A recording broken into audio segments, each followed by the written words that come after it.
Welcome to The Explainer. Today we are tackling a really personal and, let's be honest, often super confusing question.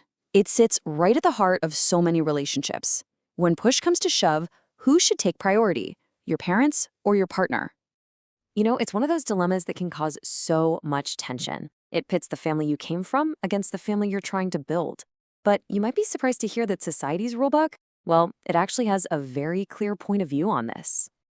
Okay, so let's dive right into this. We're going to start by looking at the cold, hard logic of our legal and social systems. And you might be surprised to find out they've already picked a side.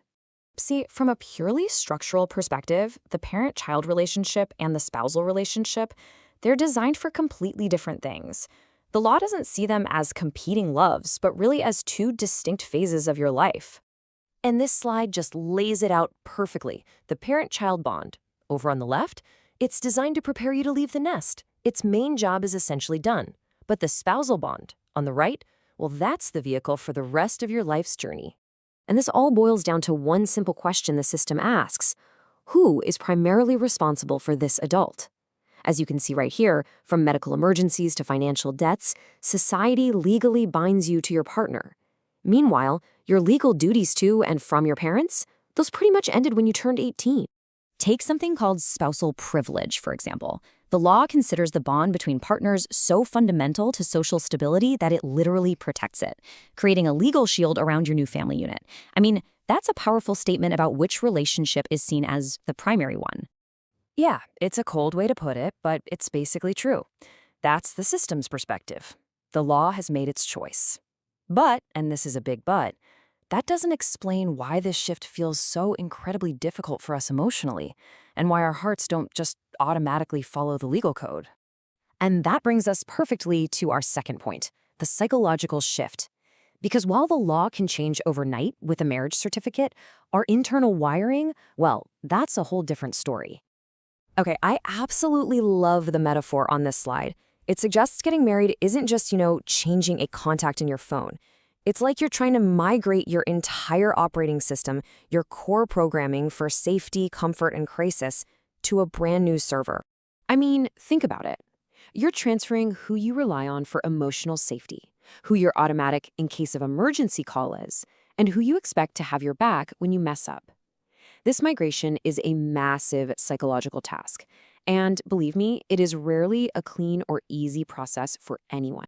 And that's because that original parental server is incredibly powerful and reliable, right? The connection is basically permanent. Your parents don't divorce you. It doesn't require constant maintenance, and after 20 plus years, it's just a deeply ingrained habit. It's really no wonder we often keep a backup connection long after we've started a new life. So how can you tell if someone, and hey, maybe even yourself, is still psychologically operating out of their family of origin instead of their new partnership? Well, there are a few pretty clear signs. Now, this isn't about disrespecting your parents, not at all. These are just indicators of where your primary psychological support system is still located. It all comes down to who you turn to when you're vulnerable, whose approval you fundamentally need, and whose feelings you protect first. This right here is the ultimate stress test. It's not about who's right or who's wrong. It's about your gut reaction. Who do you rush to reassure? Your answer reveals which system you are instinctively trying to protect first. If that thought, "I'm afraid they'll be disappointed," is dictating your actions more than what your partner needs, that's more than just respect. It's a sign that you haven't fully psychologically separated. Your choices are still being made to maintain your status as a good child, rather than as a committed partner. And listen, it's entirely possible to deeply love your partner while still having your core system of safety and responsibility tied to your parents. It's not a failure of love, it's a structural problem. The data migration from one server to the other simply hasn't finished yet.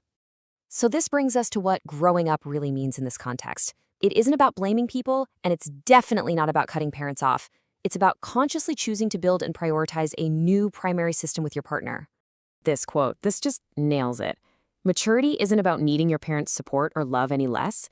It's about taking full ownership of your choices, your risks, and your own emotional regulation within your new primary unit. That act of taking ownership, that is the real work of migrating the server. So it leaves us with a challenging question, doesn't it? Which operating system are you running on? The answer isn't always simple. for sure. But understanding where your true default settings are, that's the first step. And then making conscious choices about which system to rely on in those key moments. Well, that's how you build a stronger, more resilient partnership that's truly oriented toward the future.